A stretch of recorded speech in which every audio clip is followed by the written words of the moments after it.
Les pays de l'AES harmonisent leur politique en matière de création de richesses.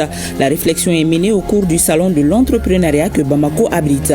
Le ministre de l'économie et des finances a animé un panel de haut niveau en présence de ses homologues en charge de l'emploi du Niger, du Burkina Faso et du Ghana.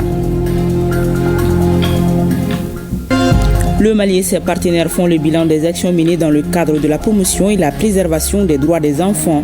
C'est à la faveur de la 36e édition de la Journée internationale des droits de l'enfant célébrée ce 20 novembre. Cette année, le thème national est planification et budgétisation sensible aux droits de l'enfant. Le gouvernement du Mali honore un de ses engagements envers le syndicat national des chauffeurs conducteurs routiers du Mali, Synacor. Les chauffeurs de citernes blessés au cours des récentes attaques sont désormais pris en charge gratuitement par l'ANAM. La remise symbolique des cartes d'immatriculation RAMED a eu lieu aujourd'hui. C'était en présence des ministres en charge de la santé, des transports et de la fonction publique. L'État malien est déterminé à approvisionner le pays en hydrocarbures. Il bénéficie du soutien inconditionnel des pays de l'espace confédéral. Près de 100 citernes sont arrivées cet après-midi à Sikasso sous bonne escorte de la force unifiée de l'AES. La rédaction est également allée à la rencontre de certains chauffeurs de citernes. Ils se disent déterminés à soutenir les autorités et les FAMA au prix de leur sang.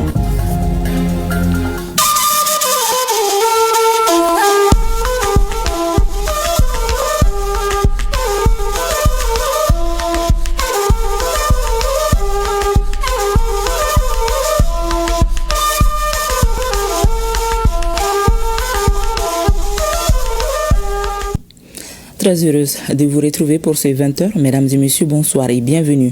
Direction tout d'abord Koulouba, où le président de la transition, le général d'armée Assimi Goïta, a reçu ce matin en audience les ministres en charge de l'emploi et de la formation professionnelle du Burkina Faso, du Mali et du Niger. Ils sont venus partager avec le président de la Confédération AES les objectifs du premier salon de l'emploi et de l'entrepreneuriat qui se tient à Bamako.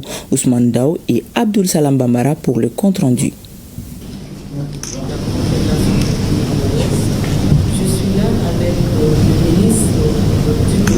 La mutualisation des programmes de développement de l'espace confédéral se poursuit avec le salon de l'entrepreneuriat de la Confédération AES qui se tient à Bamako. C'est dans ce cadre que la délégation des ministres en charge des politiques de l'emploi du Burkina Faso, du Mali, celui de l'industrie du Niger et d'un roi du Ghana a rendu une visite au président de la Confédération AES pour lui expliquer les objectifs de ce forum de Bamako. Cette audience nous a permis de faire un peu le point de ce que nous sommes en train de faire pendant ces 4 jours du salon, mais aussi de partager avec son Excellence toute la dynamique que nous accompagnons dans le cadre de notre confédération.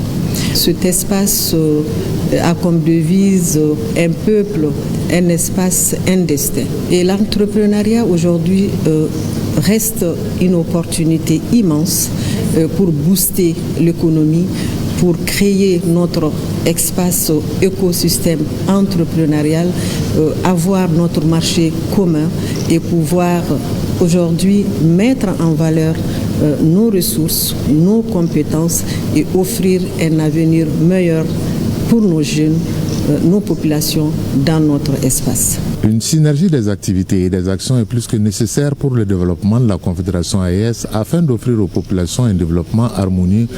Le Ghana nous accompagne dans cette dynamique et nous sommes venus également écouter son Excellence, Monsieur le Président Assimi Goïta, président de la Confédération, prendre ses orientations, ses conseils.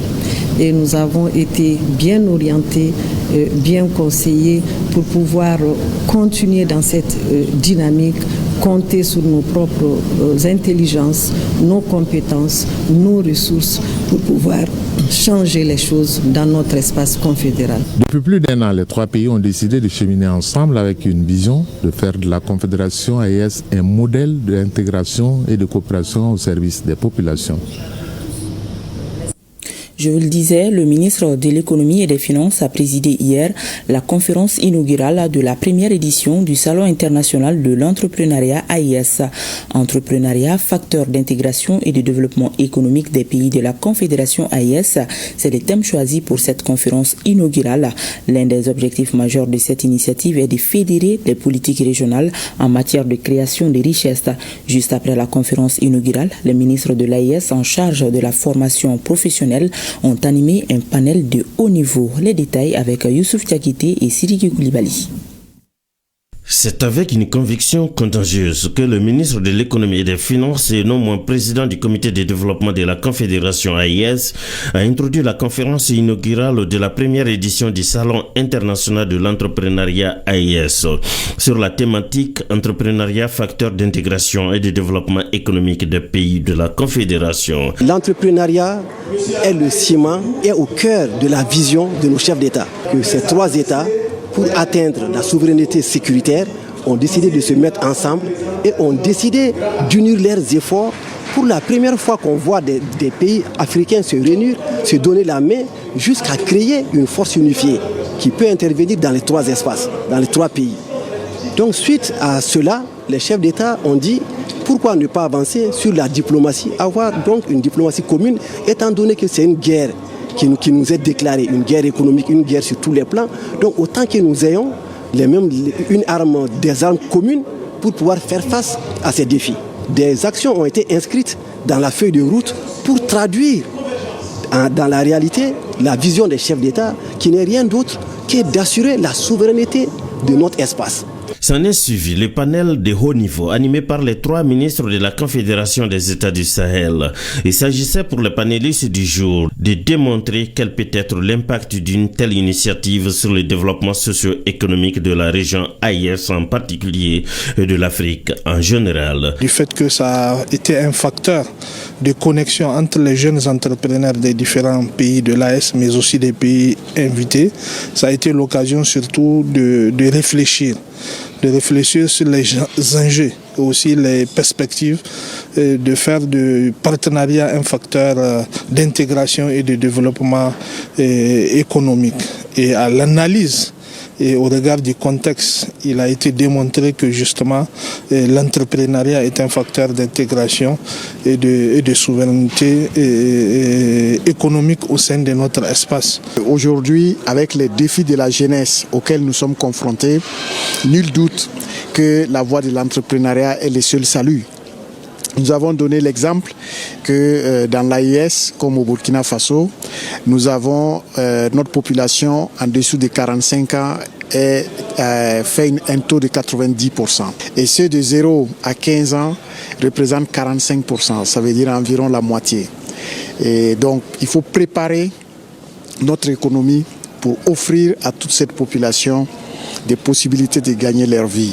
Le Mali, faut-il le préciser, est l'initiateur de ce premier salon international de l'entrepreneuriat de la Confédération des États du Sahel. L'objectif, c'est de créer un cadre fédérateur des initiatives de développement, sachant que les défis sont similaires. Nous avons initié ce salon international de l'entrepreneuriat AIS et qui a vu la participation des ministres de l'AIS, mais aussi de Sa Majesté Conseil d'État du Ghana et d'autres amis qui sont venus du Sénégal et surtout des entrepreneurs de l'ensemble des régions du Mali. Et nous avons voulu donner un contenu à cette vision de nos trois chefs d'État. Le contenu, c'est forcément le peuple, c'est aussi nous, en tant que ministre, à notre niveau décideur, de mettre en œuvre ces politiques publiques que nos dirigeants ont déjà mis en place. Les interventions dans la salle ont eu trait à l'harmonisation des politiques publiques de développement socio-économique, mais surtout sécuritaire.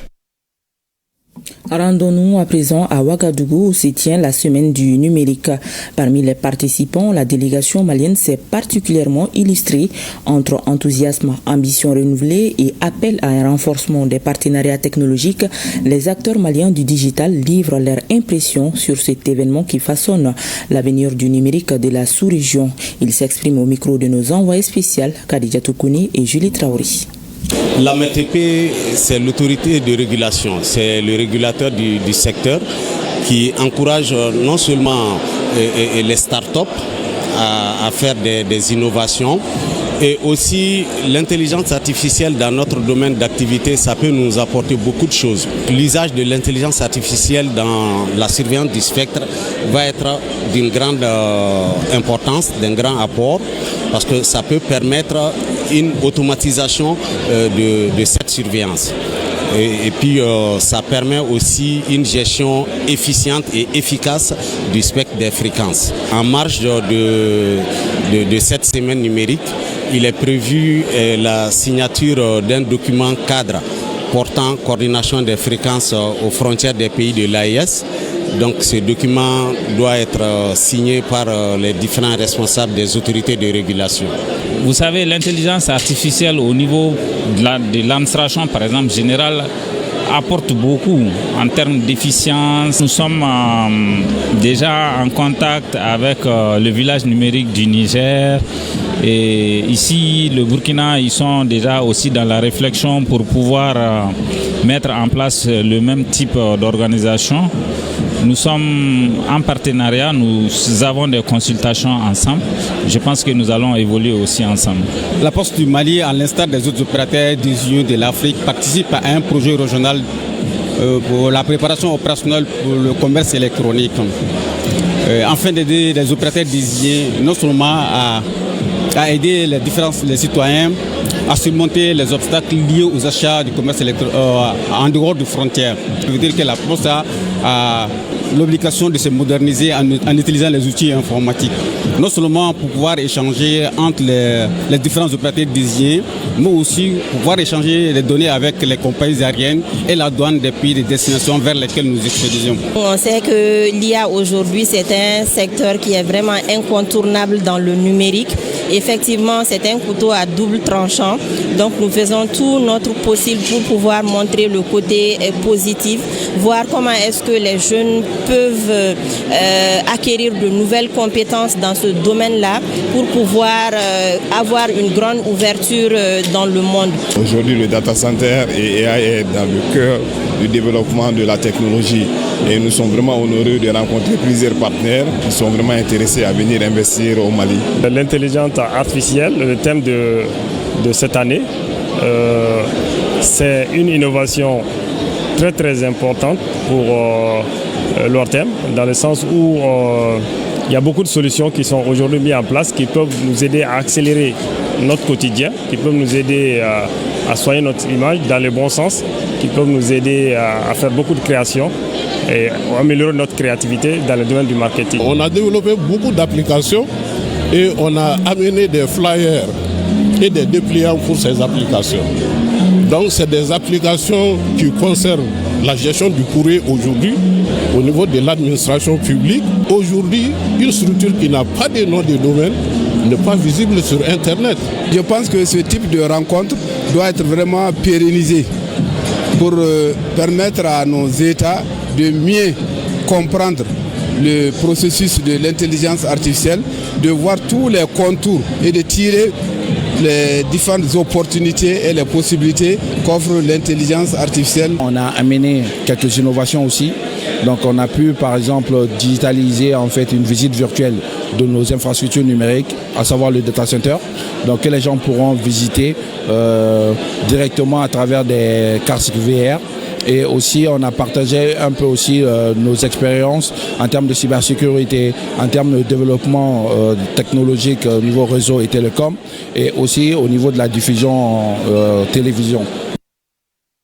Et ce communiqué relatif à la reprise du service premium du e-passeport AES. Le ministre de la Sécurité et de la Protection civile a l'honneur d'informer la population de la reprise officielle des activités au niveau du service premium du e-passeport AES dès lundi 24 novembre 2025 à partir de 7h30. Le ministre de la Sécurité et de la Protection civile rassure les Maliens de la diaspora que toutes les dispositions sont prises pour un démarrage rapide des activités de production et de délivrance du e-passeport AES dans les missions diplomatiques et consulaires MDC. Le ministre de la Sécurité et de la Protection civile remercie la population pour son sens élevé du civisme durant la période de suspension. Le ministre de la Sécurité et de la Protection civile sait compter sur la bonne compréhension et l'esprit patriotique des usagers.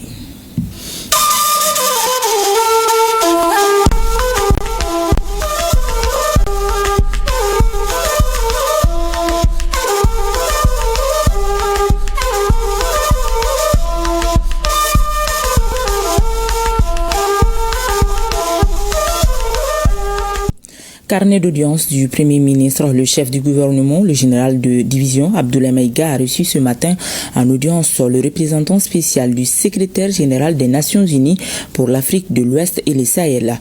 Les entretiens entre les deux personnalités ont porté sur la situation politique, économique et sociale du Mali. Le représentant spécial du secrétaire général des Nations Unies pour l'Afrique de l'Ouest et le Sahel en a profité pour transmettre le message de solidarité des Nations Unies au peuple malien au lendemain des attaques terroristes. Leonardo Santos Simao est interrogé à sa sortie d'audience par Mamari Kone et Aliou Touri. Nous avons échangé sur la situation politique, économique, sociale et sécuritaire du pays, mais j'ai profité aussi de l'occasion pour transmettre un message de solidarité des Nations Unies pour le peuple malien.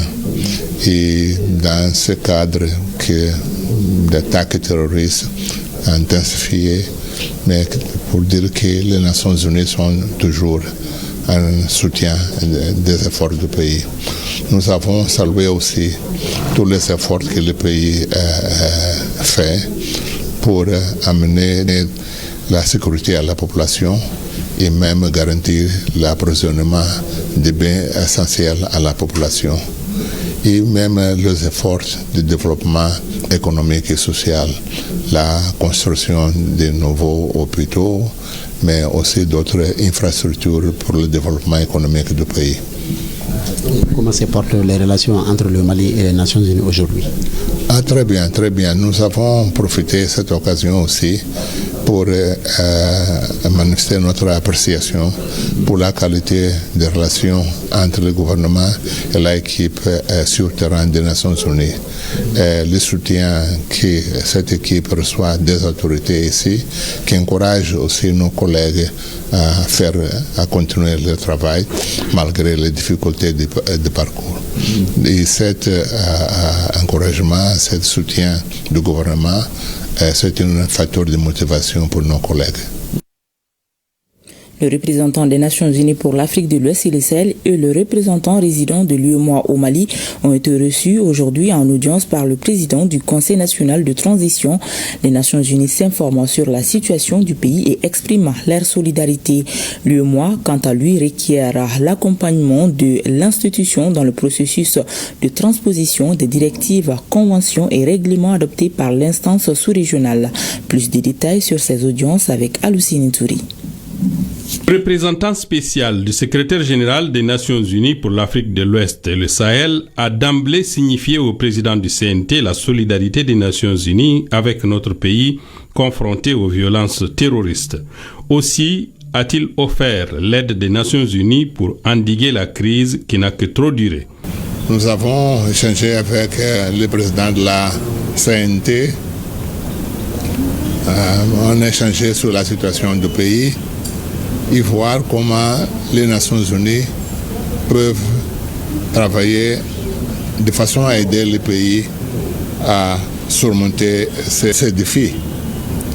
Et surtout, comment que cette solidarité peut être plus visible dans la vie des populations. Pour sa part, le représentant résident de l'UEMOA, qui vient de prendre fonction à Bamako, est venu faire connaissance avec le président du CNT et exprimer du coup la solidarité de l'UEMOA envers le peuple malien.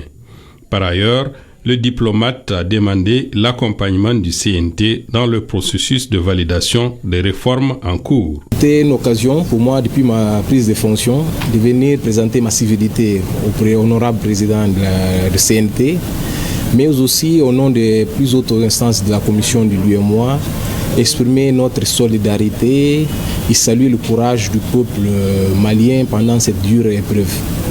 Donc l'occasion aussi a servi de porter à la connaissance du président l'ensemble des activités que la commission de l'UEMOA ici au Mali a pu mener dans le cadre de mise en œuvre des réformes et des directives de l'UEMOA. Il y a des directives, il y a des règlements qui sont adoptés au niveau du Conseil des ministres où l'État membre, ici par exemple le Mali, doit faire la transposition. Et pour cette transposition, les lois, quand adoptées au niveau du Conseil des ministres, doivent passer ici au niveau du CNT pour examen.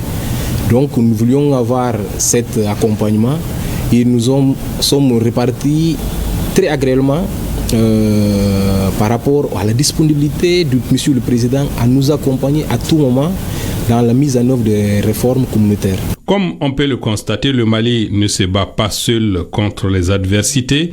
Des organismes comme les Nations Unies et l'UEMOA manifestent leur solidarité et leur volonté de renforcer la coopération avec notre pays. Remise ce matin de matériel informatique et kits pédagogiques aux auditeurs de justice et greffiers en chef stagiaire de l'Institut de formation judiciaire, Maître Demba Diallo. Cette donation est une promesse tenue par le premier responsable du département de la justice.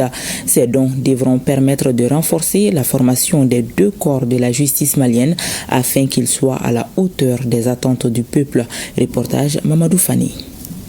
Promesse tenue à l'Institut national de formation judiciaire Maître Demba Diallo à travers la remise d'un lot de matériel didactique aux auditeurs de justice et greffiers en chef stagiaire. Le 30 janvier dernier, lors de la rentrée académique, le ministre de la Justice et des Droits de l'Homme avait pris l'engagement de doter les élèves stagiaires de l'Institut de kits scolaires nécessaires à leur apprentissage. Cet engagement vient d'être concrétisé ce jeudi. Ce matériel constitue donc bien plus qu'un don. Il représente un véritable levier de professionnalisation, un appui stratégique pour préparer nos futurs magistrats et greffiers en chef à exercer avec compétence, rigueur et efficacité. Ce kit composé d'ordinateurs, de code pénal, de code de procédure pénale est un matériel essentiel pour les travaux scientifiques et pédagogiques du futur cadre de la justice.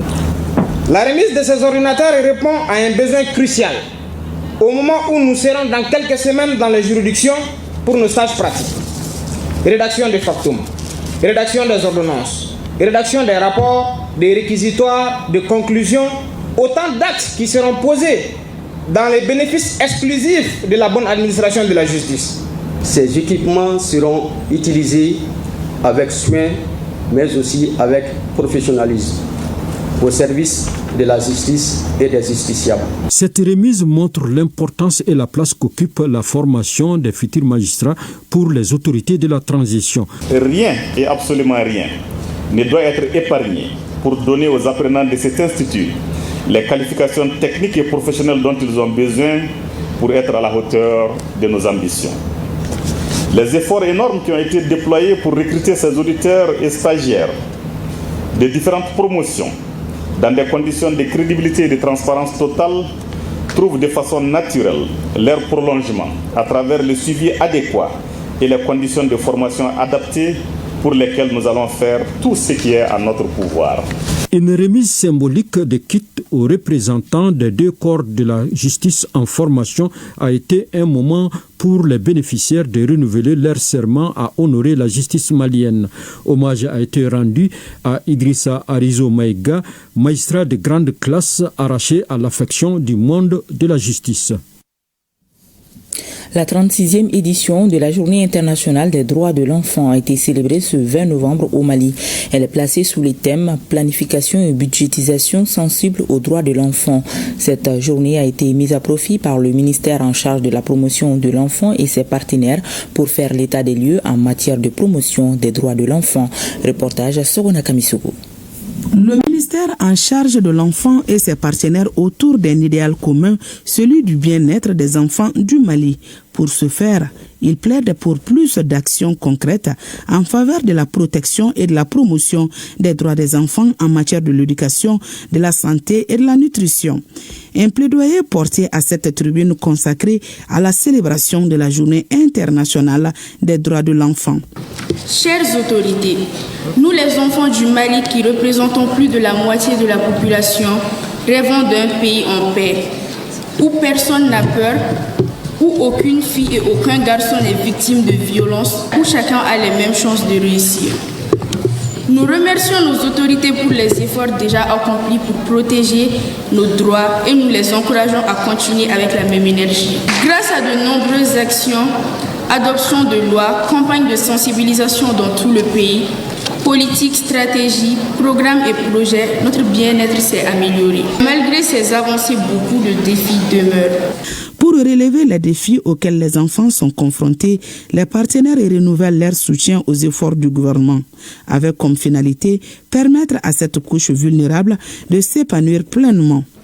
La Journée internationale des droits de l'enfant nous rappelle avec force que respecter, protéger et promouvoir les droits de l'enfant n'est pas un choix politique, mais une responsabilité nationale et collective. Celle de l'État, des collectivités, des partenaires de la société civile et de chaque citoyen.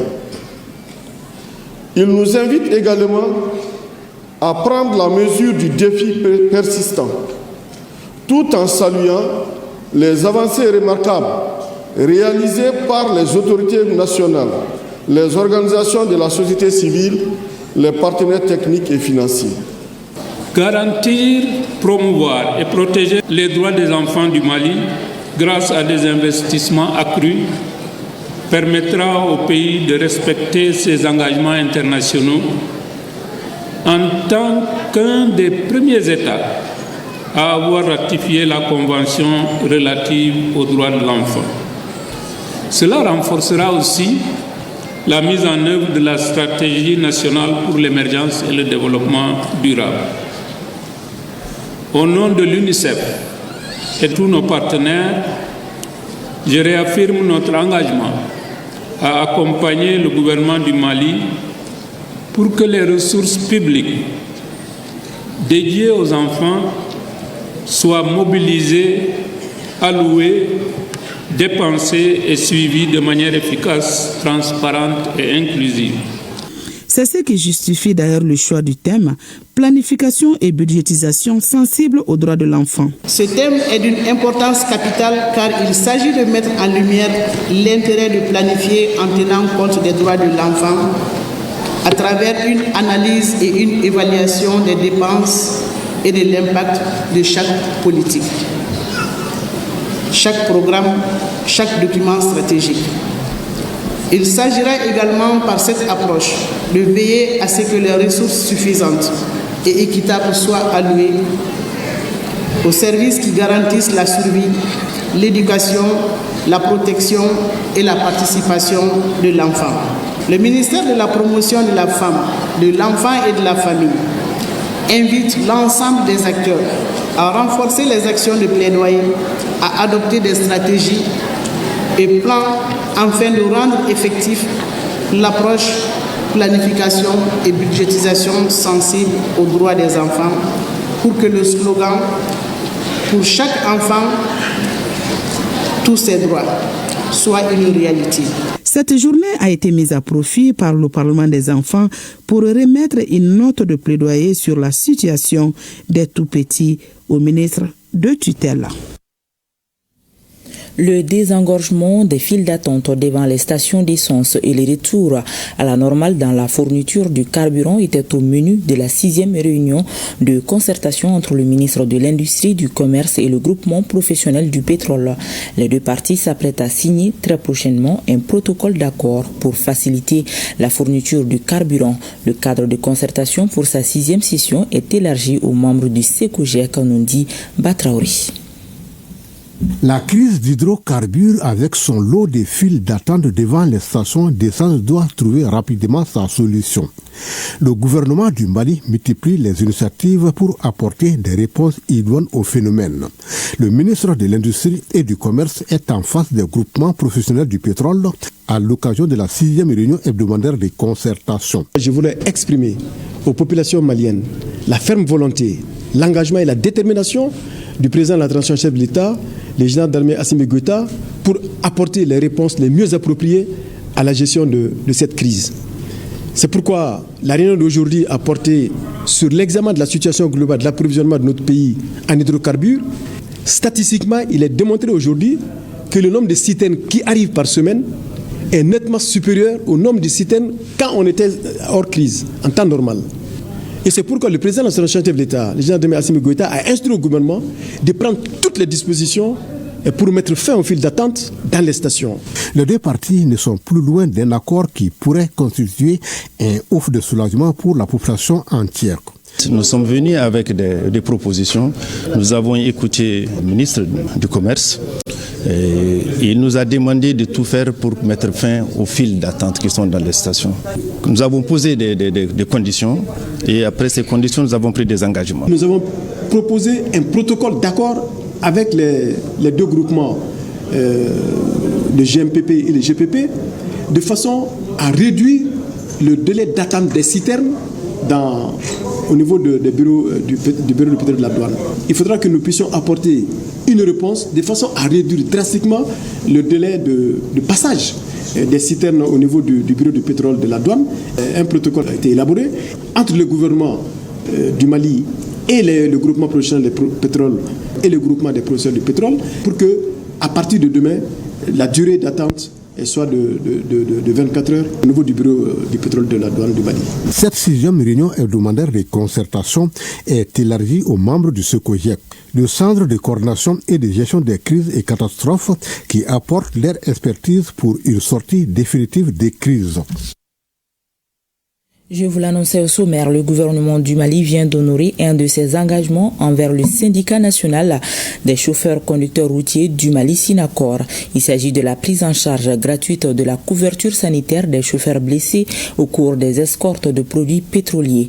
La remise symbolique des cartes d'immatriculation RAMED a eu lieu aujourd'hui à la direction générale de l'Agence nationale d'assistance médicale en présence des ministres en charge de la santé, des transports et de la fonction publique. Le point avec Koumba Sissi. Il y a juste une semaine, les ministères en charge de la santé, des transports, de la fonction publique et le syndicat national des chauffeurs et conducteurs routiers du Mali ont signé un protocole d'accord pour la prise en compte de certaines préoccupations du Synacor. Le volet qui concerne la couverture sanitaire des chauffeurs blessés lors des escortes des produits pétroliers au Mali a connu une issue favorable. Nous avons tenu le jeudi 13 novembre 2025 au ministère des Transports et des Infrastructures que nous allons effectivement très rapidement procéder à la matérialisation des engagements que nous avons pris dans ce protocole-là. Et donc le premier geste du gouvernement était vraiment de procéder à la remise des cartes RAMED aux blessés. Je voudrais profiter pour remercier le ministère de la Santé et du Développement Social et l'ANAM pour avoir en tout cas rapidement procédé à leur immatriculation parce que j'ai transmis le dossier en extrême urgence et je vois que toutes les dispositions ont été prises par Madame le ministre et le directeur de l'ANAM. C'est un honneur aujourd'hui et une fierté d'être là pour la concrétisation de ce que nous avons promis. En ce qui concerne le ministère de la Santé, c'est 2 points essentiels. Le premier point, c'est l'enrôlement, le RAMED, ça c'est chose faite. C'est une carte qui a une durée de 3 ans. Normalement, et au bout de ces 3 ans, ils sont libres de choisir les établissements sanitaires où ils veulent se faire soigner. et dire à ces chauffeurs que, comme on l'a dit, ce qui leur est arrivé, ça leur est arrivé pour le pays. Et le pays jouera sa partition pour ne pas les oublier. En ce qui concerne les pupilles de la nation, ça prend un peu plus de temps parce qu'il faut réunir tous les documents et après c'est un décret pris en conseil de ministres qui sera signé pour identifier les uns et les autres. Donc on leur demande aussi leur indulgence pour comprendre que ce n'est pas un processus qui va être immédiat et que ça peut prendre quelques temps. Ce geste est un pas de plus dans le sens du respect des engagements pris par le gouvernement vis-à-vis des Maliens, surtout ceux victimes des différentes crises. En venant du Sénégal, sur la route de Caille, nous avons été attaqués au niveau de Djidjeni et j'ai été blessé au bras. Je remercie les responsables de la société où je travaille et le gouvernement pour ces gestes remarquables à notre égard. Ces chauffeurs blessés dans l'accomplissement de leur mission pour le pays seront désormais bénéficiaires des services de l'ANAM. En troisième région, dans le cadre de ses missions, l'état-major général des armées a effectué ce jeudi une visite de terrain aux éléments déployés à Heremakono dans le cercle de Sikasso. Objectif, remonter le moral des troupes et apporter le soutien de la hiérarchie militaire. La délégation a par ailleurs conduit l'entrée de 82 citernes en provenance du Niger pour soutenir notre pays dans la fourniture en hydrocarbures. Reportage Yourou Baladjabate et Taïrou Konati. Dans une démonstration de puissance et de détermination, les forces armées maliennes ont conduit une opération d'envergure de sécurisation des populations et de leurs biens pour s'enquérir directement des conditions de travail des hommes engagés sur le terrain. Une délégation de l'état-major général des armées s'est rendue à Heremakono dans le cercle de Sikasso. Nous avons été dépêchés par le chef d'état-major général des armées sur instruction du ministre de la Défense, dans la droite ligne des directives du président de la République, pour essayer de voir et puis de gérer et garantir, elle est garantie, mais de mieux garantir encore la libre circulation des personnes et des biens sur le corridor, sur les deux corridors Zegwa-Sikasso et Heremakono-Sikasso. Donc ces corridors-là ont été confrontés depuis un certain temps à des menaces terroristes, des menaces qui ne pouvaient pas être neutralisées et sans la présence d'une forte capacité aussi. Donc nous sommes parvenus dans un premier temps à travailler sur les sites criminogènes et neutraliser un certain nombre de groupes armés terroristes qui s'y étaient installés. Donc dans un deuxième temps, on est en train de travailler à rendre fluide le corridor, fluide le passage des personnes et des biens sur les corridors. Dans le cadre de la lutte contre les modes opératoires des groupes terroristes et de la volonté de bouter définitivement le phénomène hors de l'espace AES, l'état-major a annoncé que des dispositions renforcées sont en cours. On est en contrôle de zone, c'est-à-dire on contrôle les voies d'accès à Luluni, on contrôle aussi un peu les forêts autour de Luluni pour permettre à la population d'avoir la confiance, d'avoir à la présence de l'armée, d'avoir la confiance à aller aussi dans son champ et à vaquer complètement à ses occupations. Et vous savez, ces groupes armés terroristes aussi, par rapport à ils font tout le contraire de leur narratif. Chaque fois, ils disent, bon voilà, à la population, bon, on n'est pas là pour vous, on est là pour les FAMA. Et malheureusement, quand les FAMA se présentent, c'est eux qui sont en train de fuir, ils disparaissent. Et le message d'apaisement à l'endroit des populations que j'avais, c'est dire à la population de continuer à avoir confiance aux FAMA, à leurs FAMA, c'est leur FAMA, et de nous soutenir, de nous envoyer des informations et des renseignements concernant ces gens. La prochaine étape concerne la distribution des vivres aux localités touchées. Ici, nous sommes à Heremakono, une localité située à une quarantaine de kilomètres de la ville de Sikasso, où en tout cas près de 800 éléments de forces de défense et de sécurité du Niger et du Burkina sont campés ici. Vous l'avez vu, pour escorter ces citernes à destination Bamako. C'est pour dire que les forces de l'ordre veillent au grain pour sécuriser l'ensemble du territoire national. Et l'état-major général des armées informe l'opinion nationale que dans le cadre de la surveillance du territoire ce 20 novembre 2025, les vecteurs aériens FAMA ont effectué dans l'après-midi des frappes sur un rassemblement des terroristes à 34 km à l'est du camp de Mourdja. Le chef d'état-major général des armées rassure la population de la détermination des forces armées maliennes à sécuriser les personnes et les biens sur l'ensemble du territoire national. Allons à présent à la rencontre des chauffeurs routiers qui n'hésitent pas à braver les difficultés du moment pour permettre à la population de s'approvisionner en carburant avec l'accompagnement des forces armées. C'est au siège du syndicat national des chauffeurs et conducteurs routiers du Mali que Nyanya Aliou Traoré, Mariam Konaté et Sambou Diakité sont allés à leur rencontre et notre équipe a même été témoin d'un moment mémorable que je vous invite à suivre dans ce reportage. C'est par des applaudissements nourris que ce chauffeur routier est accueilli par les siens.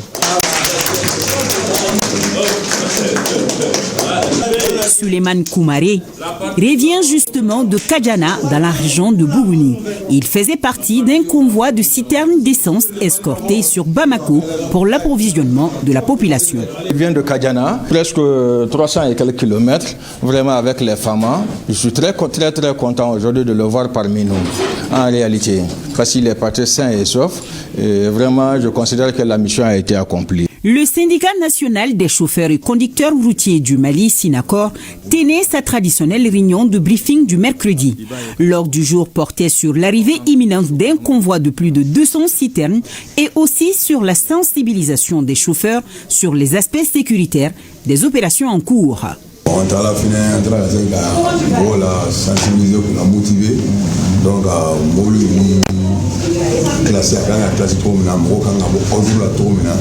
on se recana, Kafo, Blagné ou bien plein de Amako de carburant, Amako de Soberganina. Donc, on doit dépasser Kaboka et c'est la Nicolas Chamay, tout ban en fait, donc on a tout là. On est formé 1000 fois un terrain sans fait. On a paraqué nos lieux, on a tout et cadrage nous qu'on a mis. Amba blanc qu'on a, on a malini jati. Sénégal côté, aïe Mali blanc ça fait, on a quelques locaux. Un syndicat est tiendo, mais jamana est jamana de. Ni jien koko na nanga jamana de la jeka, donc a foko jamana de bambé sans fait. Donc au d'un tableau quand ne peut contribuer et puis qu'à faut bella gelé pour que on a ce qu'à barra ninta. Maintenant si faut kanana que ça va bouiller qu'à ban là c'est que qu'on fait. Non on sera n'adorons qu'au béchena. Donc au d'un tableau quand fonga courage de dignes comme moi. Entourés des doyens du domaine, nos routiers sont engagés auprès de nos autorités. Un vrai patriote, ces missions qu'ils mènent aujourd'hui au péril de leur vie témoignent de l'amour qu'ils portent à leur patrie.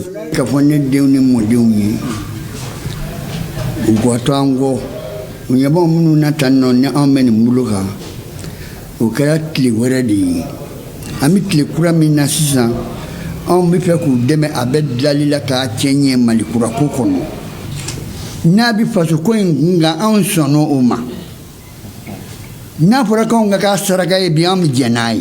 Cette haute scène de retrouvailles en dit long sur la volonté des routiers d'aider le pays en ces temps où l'union sacrée doit être le mot d'ordre pour chaque Malien. Voilà le chauffeur de citerne qui est là. Avec celui-même on fait le convoi. Voilà, il y a les soldats de feu, il y a les soldats de santé et aujourd'hui les conducteurs routiers du Mali sont devenus les soldats d'approvisionnement. Voilà, donc voilà un soldat d'approvisionnement. Le secrétaire général et ses camarades nous amènent voir le parking, pratiquement vide. Selon lui, les camions sont partis en ravitaillement et seront dans la capitale dans les jours à venir. Les convois sont des camions où on essaie en réalité de mettre de l'ordre. Et c'est un quota de citernes qu'on prend généralement, à peu près 200 citernes, 100 citernes sur les suites. Et nous passons à la réalité. C'est des cris d'alerte que nous lançons toujours. L'autorité n'avait essayé de voir. Il faut que ça se limite sur la route. Le Malien ou rien. On a le sang malien, on va mourir malien. Voilà. Nous sommes très contents. Le Synacor a pour devise unir, agir, positive. Et aujourd'hui, plus que jamais, cette devise est d'actualité. Et la même équipe nous amène au cœur de Bamako, c'est-à-dire au marché rose où se côtoient des milliers de personnes à la quête d'un produit. Dans ce marché, on vend un peu de tout, une économie à pleine vitesse au service des citoyens. Et aujourd'hui, au passage de notre équipe, le lieu, comme à son habitude, était baigné d'articles de tout genre et les Bamakois faisaient la course aux marchandises, comme pour dire malgré les difficultés, la vie continue et la population prouve sa résilience. Nous retrouvons Nyanya Aliou Traoré, Mariam Konaté et Sambou Diakité. Ça crie, ça rit, ça cause et ça marchande surtout. Il est presque midi, nous sommes au cœur du poumon économique de la capitale des Trois Caïmans, le marché rose de Bamako, communément appelé Soudouba, en commune 3 du district. Dans cette allée centrale du marché où se côtoie un monde fou, chacun vague à ses occupations. Nous rencontrons des vendeurs d'habits, de lait en poudre et des teintures. Tous sont unanimes. Ici, tout respire la vie.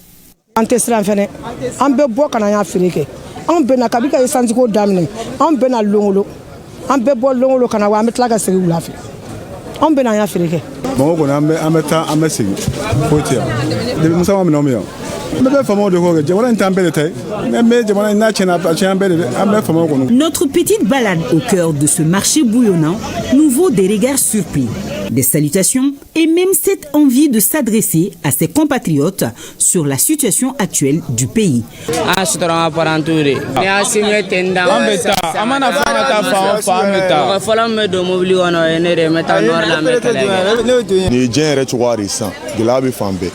Voilà, on me move for population en tout ou be kuma fo tiente be ga tiga activité ke alno asoro jamana situation ne gel no wa bebla fenga wakati la jagwa gela ni moment ne quoi ça va passer wajibe ni femi wakati sera kumba mina amo wakati de ke azimungo kwani angwani sugula mo amba afe amatiga nga fama na antanga fama on tenyona wa gele atankan ala latiga de ansoro boni ala sona mafana ala la jarabi mbanka ana bandolu donc amba simu kobi amba kosini kenema mo ka kuma yo luka kuma e anye malion de ya ku sembo anga villa ka horanya digifa azimu ko ida digifa.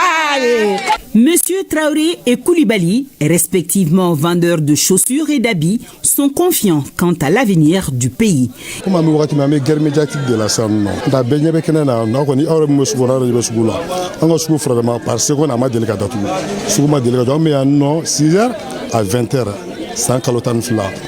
Nous avons bientôt 30 ans. On a délégué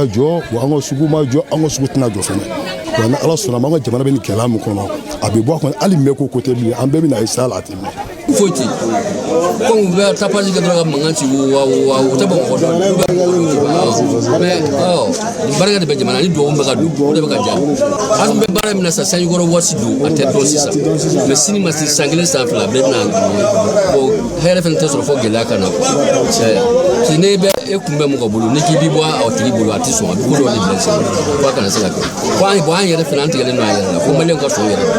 Le marché rose garde son ambiance de tous les jours, malgré la situation actuelle, notamment la crise de carburant. La résilience des Maliens demeure et leur foi au FAMA reste inébranlable. Bref, Bamako vit et respire à plein poumon.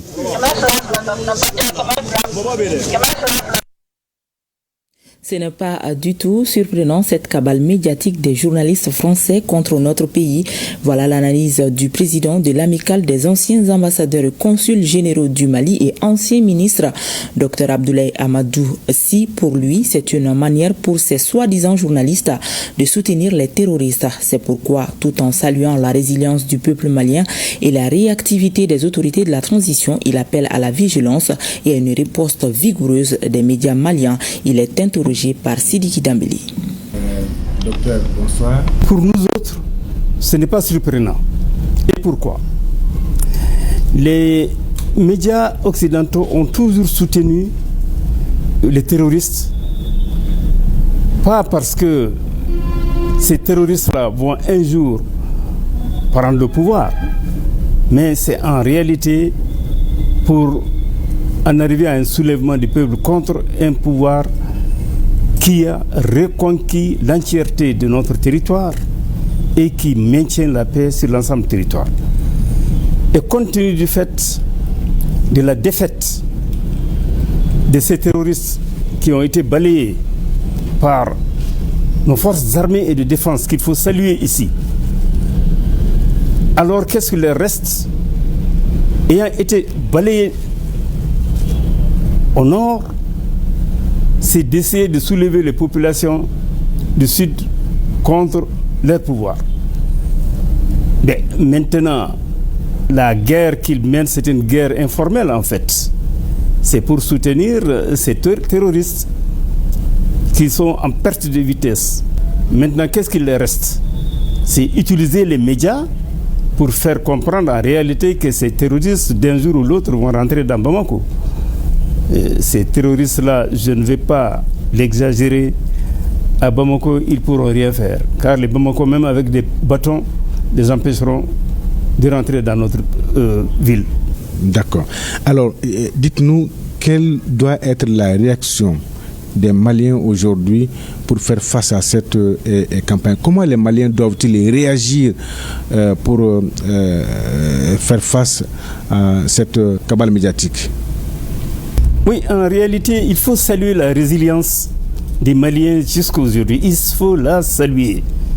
Car, comme je l'ai dit tout à l'heure, leur espoir était de soulever le peuple.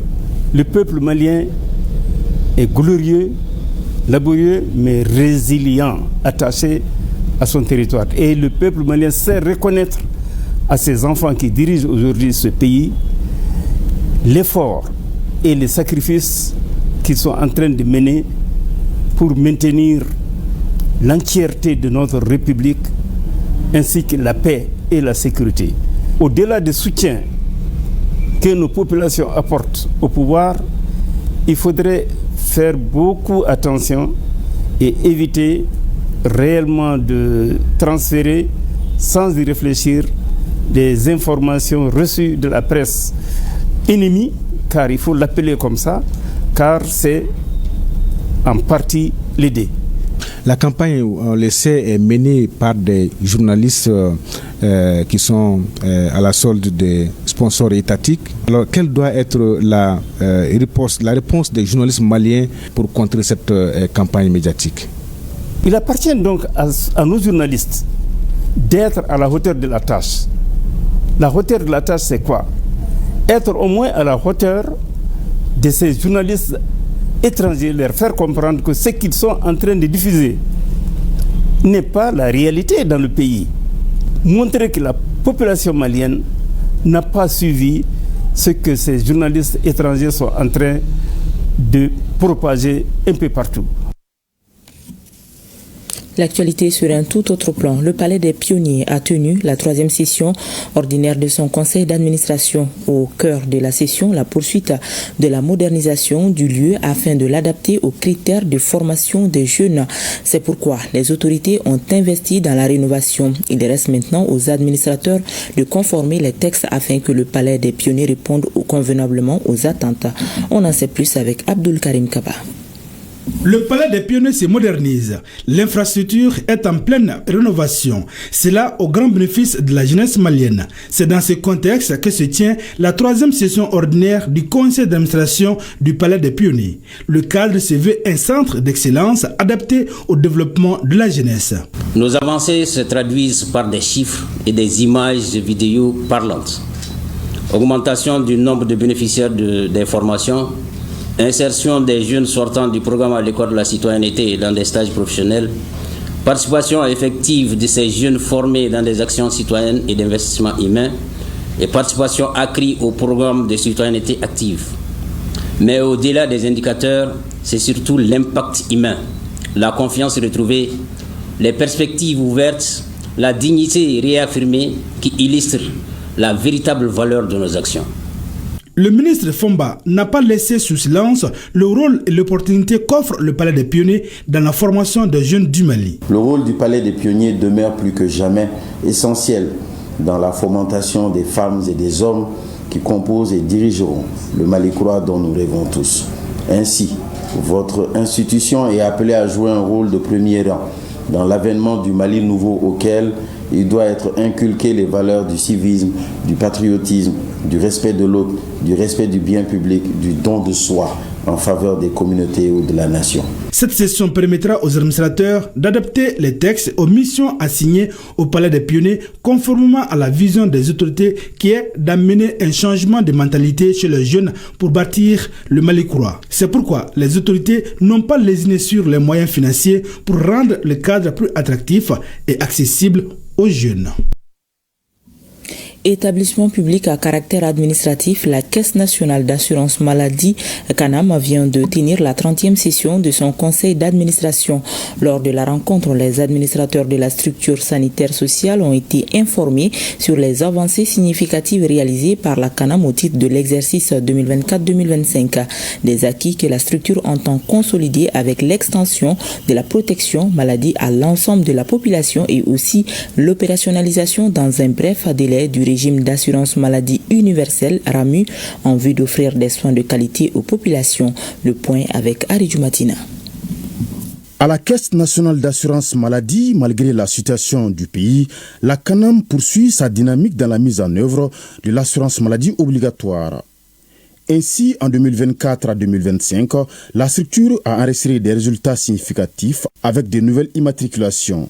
De nos jours, le nombre d'assurés s'élève à 1 998 734 personnes. Parmi les acquis majeurs, le conventionnement de 82 prestataires portant les réseaux à 2225 structures au 31 décembre 2024.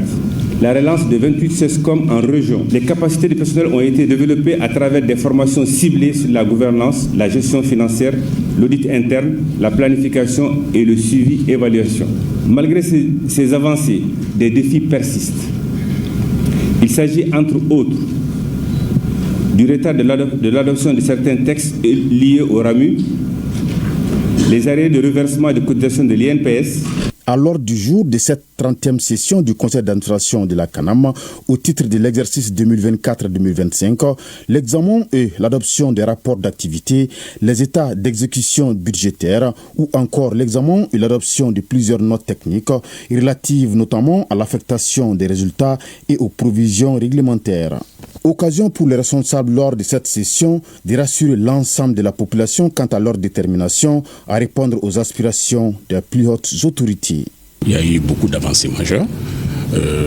On peut parler entre autres de l'augmentation importante des nouvelles immatriculations et aussi surtout une augmentation vraiment très importante du nombre de structures conventionnées. Nombre de structures conventionnées, surtout une relance des CESCOM. Et aussi, nous avons fait l'acquisition de plusieurs matériels modernes qui vont nous permettre d'aller rapidement vers la digitalisation. Digitalisation qui nous permettra de donner des qualités de soins à nos assurés et surtout de lutter considérablement contre la fraude. Sous le leadership du président de la transition, le général d'armée Assimi Goïta, nous a instruit de tout ce que nous faisons. Il faut que la population soit au centre de tout ce que nous faisons. La population au centre de tout ça veut dire quoi? Ça veut dire quoi? Nous devons travailler pour que l'ensemble de la population bénéficie de l'assurance maladie. C'est pour ça que nous sommes en train de travailler avec le secteur informel. Consacrée à l'examen et l'adoption d'un ensemble de documents essentiels, cette 30e session du conseil d'administration de la CANAM est déterminante pour la gouvernance et la consolidation des acquis du système d'assurance maladie. Consultation ophtalmologique gratuite au CHU.G. 4 jours durant, 4000 participants ont été consultés par des spécialistes venus des États-Unis. L'organisation bienfaitrice est l'ONG américaine Mali Wellness Foundation, accompagnée de l'ambassade des États-Unis au Mali. Les spécialistes ont donné des médicaments, distribué des lunettes et procédé à des opérations chirurgicales au besoin. Les responsables sanitaires présents ont vivement salué cette initiative qui vient contribuer à leur travail régalien. Compte rendu Aminata Brima Ouedrago et Sidi Moribo Dameli. Depuis 4 jours, l'hôpital du Point G est très fréquenté. De la porte à l'intérieur, plus de 4000 patients ont pris d'assaut une partie des lieux.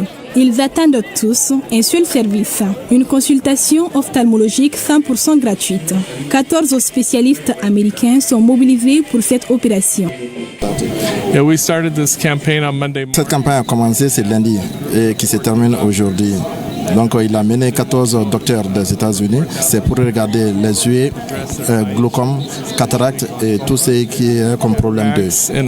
Durant cette période, l'équipe de l'ONG américaine Mali Wellness Foundation a aussi procédé à la distribution des verres correcteurs et effectué des opérations chirurgicales. De quoi soulager cette structure sanitaire, ne disposant qu'une seule unité ophtalmologique. Que premier responsable de l'hôpital, je suis très réconforté parce que le CHU du Point G dispose juste d'une unité d'ophtalmo qui n'est pas une grande unité. Donc, quand les patients sont là et pris en charge par des spécialistes de haut niveau, alors je pense que c'est une satisfaction. Cette consultation à l'endroit des démunis est la preuve d'une bonne collaboration entre les États-Unis et le Mali.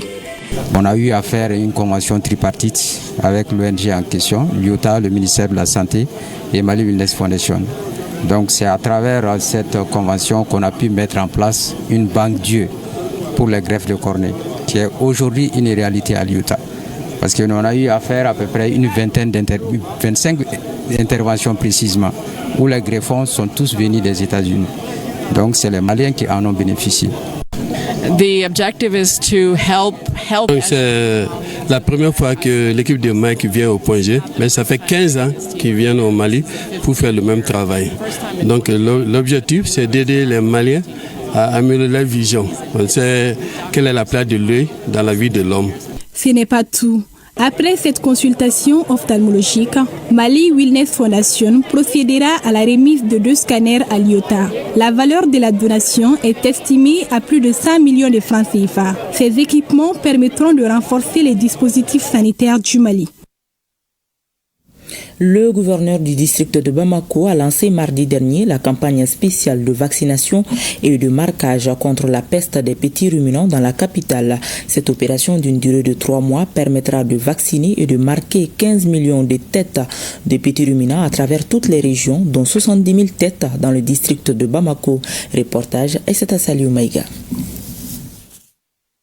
Pour mieux améliorer et garantir la santé animale, la sécurité alimentaire et le bien-être des populations pastorales du Mali, les autorités ont décidé d'éradiquer la peste des petits ruminants en lançant la campagne spéciale de vaccination et de marquage des animaux à travers tout le pays.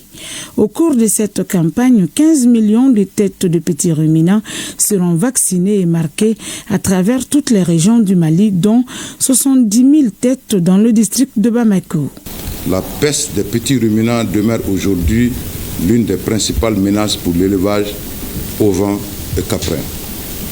Cette maladie virale, hautement contagieuse, provoque des pertes économiques considérables, fragilise les moyens de subsistance des éleveurs et met en péril la sécurité alimentaire dans nos zones rurales. Face à cette situation, le gouvernement du Mali, à travers le ministère de l'Élevage et de la Pêche, a réaffirmé son engagement ferme à éradiquer la peste des petits ruminants d'ici à l'horizon 2030. Quand on parle de peste des petits ruminants, c'est la maladie animale la plus décimante au niveau des petits ruminants. Au niveau mondial, on s'est rendu compte que dans les moindres petits villages, ce sont les moutons et les chèvres qu'on arrive à abattre pour consommer, en tout cas de la viande. Rares sont les villages dans lesquels on abat encore un peu. Et compte tenu de ce potentiel, pour que le monde puisse vivre en tout cas en paix, on s'est rendu compte qu'il faut absolument éradiquer la maladie qui élimine 90% d'un cheptel lorsqu'il est atteint. À noter que cette opération, qui va durer 3 mois, mobilisera l'ensemble des services vétérinaires, publics et privés, les autorités administratives, les collectivités territoriales ainsi que les organisations professionnelles d'éleveurs. La direction régionale de l'agriculture du district de Bamako vient d'effectuer une visite de terrain dans certains champs de Samalé et de Samanko. Les récoltes qui sont en cours s'annoncent bonnes. L'utilisation rationnelle des récoltes et l'entraide sont les mots d'ordre véhiculés par la mission de supervision. Batraoré et Djelimakan Diabaté pour les détails. Le directeur régional de l'agriculture du district de Bamako et les responsables du génie rural et ceux de la chambre régionale d'agriculture veulent garder le contact avec les paysans au moment où les récoltes sont en cours. Le champ du producteur Ishaka Boubacar Kone du village de Samalé dans la commune rurale du Mandé est la première étape de cette visite de supervision. Au total, j'ai 118 hectares à exploiter, dont 5 hectares en forêt que j'ai classés dans son état. Donc je fais du riz 30 hectares, je fais du mil 4 hectares, du petit mil 4 hectares et du maïs 30 hectares. La délégation s'est ensuite rendue sur le site de la coopérative du périmètre aménagé de Samanko. Ici, 332 exploitants, dont 112 femmes, s'occupent des maraîchages. Ici, nous produisons des légumes de toutes sortes. La première partie de nos récoltes sert à couvrir les besoins de nos familles. Le reste est destiné à la vente.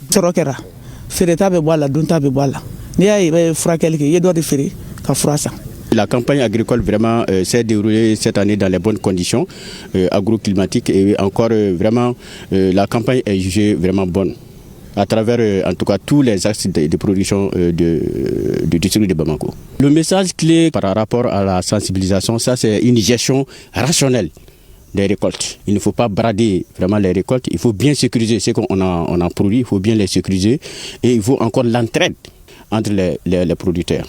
Les échanges avec les producteurs ont permis aux membres de la délégation de recenser les préoccupations des exploitants.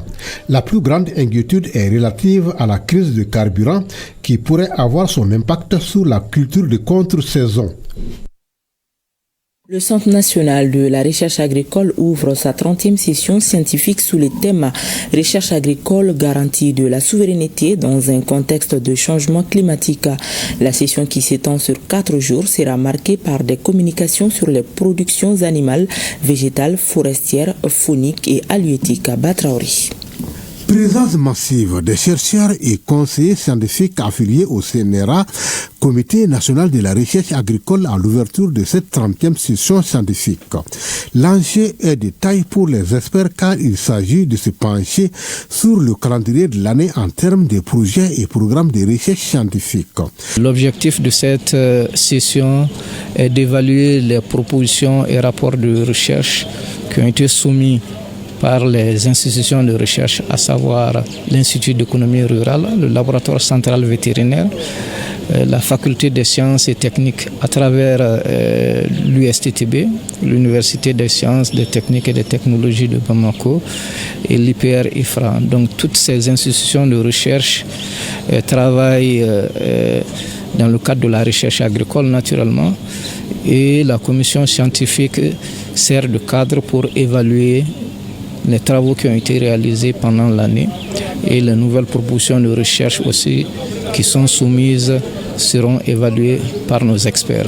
Durant 4 jours, la session va débattre des questions en lien avec le thème central, à savoir recherche agricole, garantie de la souveraineté dans un contexte de changement climatique.